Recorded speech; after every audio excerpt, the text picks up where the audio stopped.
All right, everybody, welcome to the Best Damn Baseball Show here on Best Damn Sports. I am Ash. He's Ram. We're going to be recapping the games from Tuesday on June 10th. Except for the West Coast games, I'll have to catch those up tomorrow morning and post those later because they're going too late for these East Coast guys. Just starting right along, the Reds, Cincinnati Reds, 1-0 over Cleveland for their fifth win in a row. And why are we leading off with the Cincinnati Reds? Well, it's all about Andrew Abbott. He had a complete game shutout in this one. Andrew Abbott is just crushing, looking like an ace for the Cincinnati Reds on the season, and a complete game shutout is worthy of leading off the night. Ram, what do you got for your first game? Do you want to choose? Real exciting on me, of course, is always the New York Mets. And the Mets took a walk-off victory against the Washington Nationals today. It was against Mackenzie Gore starting the game, who went six, struck out six, so it was good. Griffin Canning had one of his rougher starts of the season, allowing 4 earned runs. But Soto had a home run, and Mets put it together with a walk-off by McNeil in the 10th. Couple things to figure out there. The Mets are 8-2 in their last 10, which is the best in baseball, tied with the Toronto Blue Jays. At the moment, they've opened up a 5-game lead against the Philadelphia Phillies right now. Again, Juan Soto's looking good with his home run. CJ Abrams also homered in that game. Nate Lowe homered in that game, but Reed Garrett with a perfect 10th led it up for the Mets to win by walk-off. All right, and then the Texas Rangers tonight demolished the Minnesota Twins in a 16-4 run fashion. That was a really big game for the Rangers. Their offense needed a game like that. Wyatt Langford hit a home run and went 2 for 6 on the night. And Evan Carter, 3 for 5, a home run, 3 RBI, and a walk. Those two guys providing some offensive spark is all what the Texas Ranger fans are needing to see, as both guys kind of have been struggling of late. So it was nice to see the Rangers get a little bit of offensive explosion out of those two. Yep, and the aforementioned Blue Jays on my end, the also 8-2 in last 10, just like the Mets were able to pick up a win 10-9 against the St. Louis Cardinals. They improved to 37-30.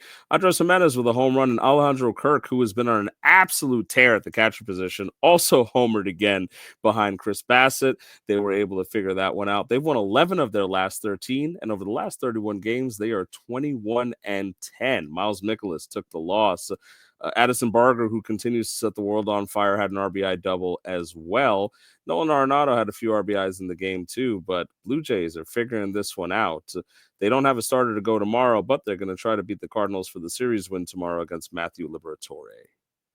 And then you've got the Philadelphia Phillies have been struggling of late, 2-8 in their last 10 after they lose the game tonight to the Chicago Cubs 8-4. The Cubs just been rolling of late. Ian Happ, the former Cincinnati Bearcat, hit 2 home runs tonight to power the Cubs. And also Matt Shaw, mentioning him, he was 1 of 5 on the night. But the reason I bring him up is because he has been absolutely on fire since being recalled from AAA.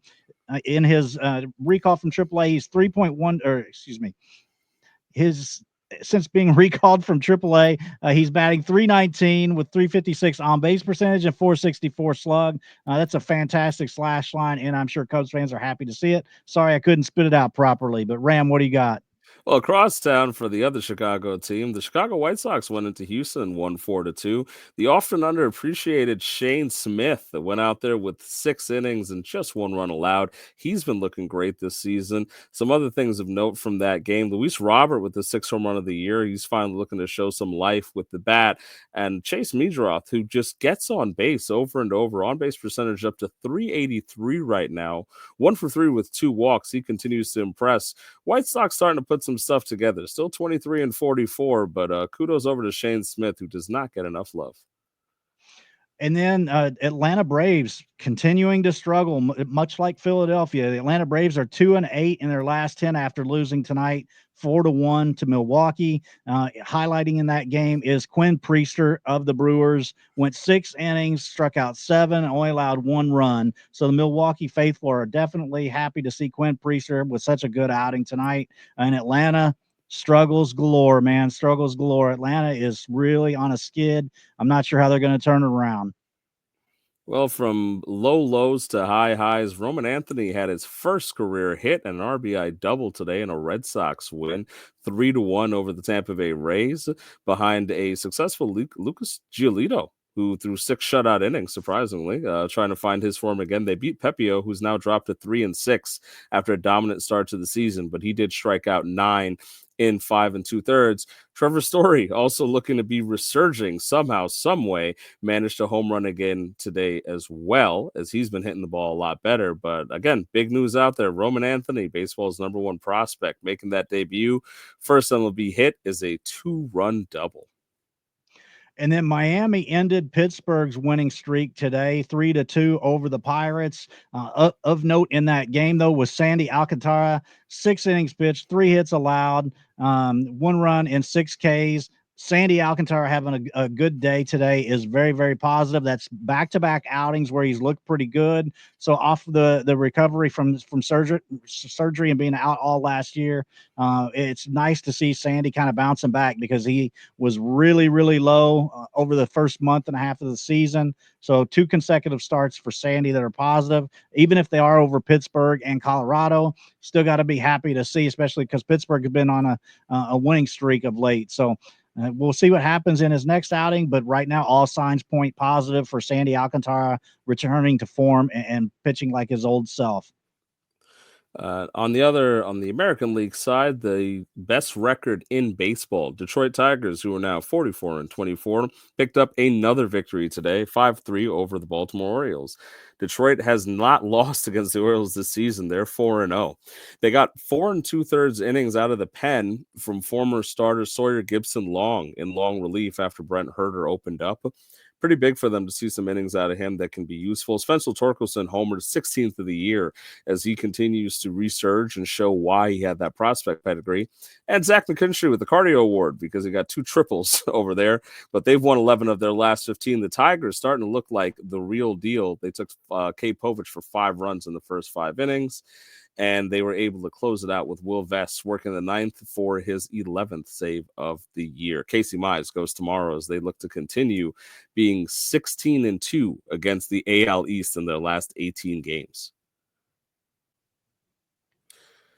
And lastly, also in the AL East, the Yankees, who are leading the division, were able to win 10-2 over the Kansas City Royals. Noah Cameron, who many people thought was due for a little bit of regression, went 5 2/3 and allowed 6 runs against the surging, powerful Yankees. Aaron Judge took them deep in a bit of a rout, 469-foot home run in a deep shot. Max Fried was on the other end. He bounced back from his first loss, and he went 7 innings, only allowed 2 runs. Sorry for a second, the Austin Wells before him. Austin Wells finished with 5 RBI in that game too. It just looked to be that Cameron couldn't figure it out. We'll see if he bounces back after, but giving up a homer on Aaron Judge might have shocked him and sent him aloof to start the game. Again, Yankees win 10-2. They continue to have a 4-game lead over Toronto, even though they won as well. All right, and that's it for all the games except for the West Coast. The West Coasters are still finishing their games up. We will wrap those up, recap those in the morning when us, early birds got to go to bed and get some rest. And we will catch you up on those games tomorrow morning, and also be on the lookout for our preview show for all the rundown of all the games and expected starters for Wednesday's action. And we will see you on the next time. Thank you.